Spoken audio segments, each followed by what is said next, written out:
Hi guys, Lindsay here with Storybook Family Farm.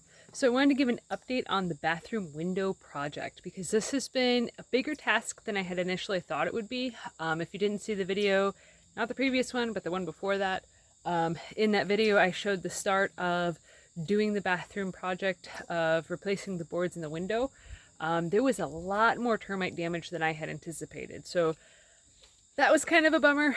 This window definitely needs to be replaced, but because of time constraints with fall coming and winter coming soon and needing to get other projects done, and we also don't really have the money right now to dedicate towards buying a new window or the energy, like I said, to rip the whole thing out, replace the entire thing, I've pretty much been tasked with essentially just making it work for this year. So last year there was really bad drafts that came through, and when I started removing all of the damaged wood, it became very obvious to me as to why. So I'm going to flip you guys around so you guys can see how I fixed it, and I'll give a better explanation from that point of view. So up we go. This board here is on the top of everything. It is like a 1x6 that comes back to here. So down in here, which it's hard to see with the camera, this is all part of the window frame back here, and it is completely rotted out. The wood should come to this frame right here. So it does not. There's clearly a big gap there. So what I actually have done is I removed as much termite damage as I possibly could from the area without putting a giant hole in the wall / under the window into the bathroom.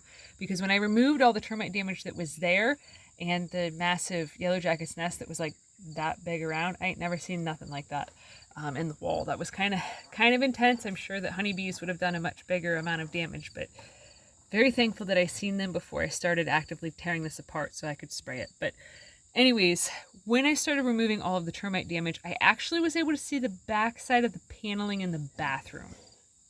So kind of a bit of a big deal. So I put down in the bottom here, this is that board I was showing you. Underneath of this is a piece of decking board. Underneath this board here, I removed as much damaged stuff as I could, and then I put spray foam down in this area, and then I put that piece of treated deck board on top of the I cut away the excess spray foam so that way it would sit level on top of the existing wood, what was still decent of it. And I put that on top of there. I secured that in with screws, and I painted the whole thing top and bottom so that way it made it even more extra waterproof, even though it's already been treated because it's treated lumber. And then I put this on top of it too, so then that way it would create a nice windowsill, like a ledge that hangs out. I did my best to try to make it match the rest of the house, even though I only had a 1-inch wide board that would fit in this area, and other windows of the house have it's about a 2-inch wide board, so it's a similar style, so that satisfies my desires. But ultimately this whole thing's going to get replaced probably in the spring. So this is just basically a make-do attempt of not spending money on this project or any more time. So it is calling for rain tomorrow. Well, when you guys see this video, it'll be today for you guys. So it is calling for rain. So I do have to get all of this figured out.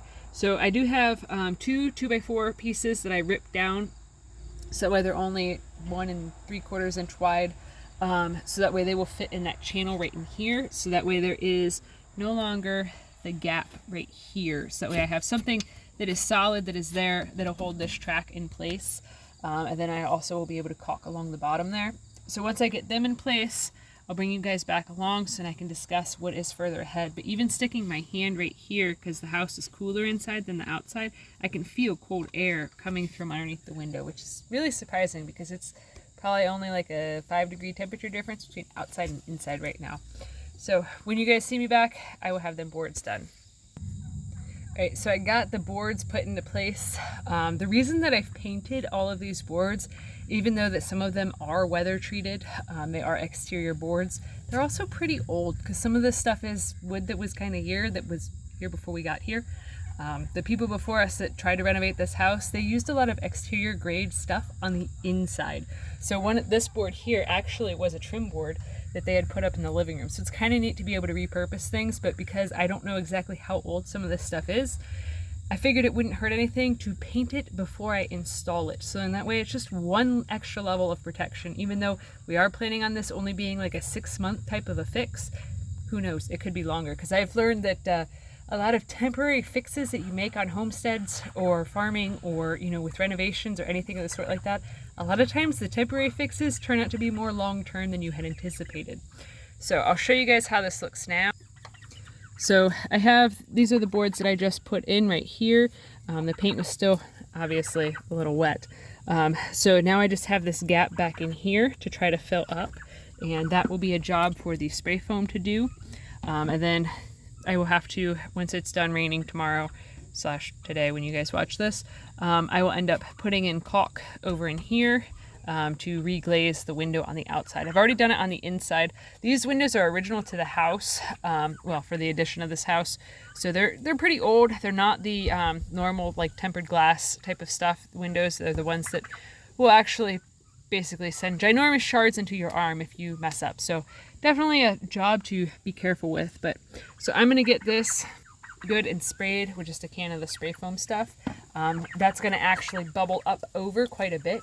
That's why I put this board down over in here, so then that way whenever we do go to replace this window, we know where to basically have it be our cut line as to where we should essentially put the Sawzall down there, and just make it so that way it's easy to see where to stop.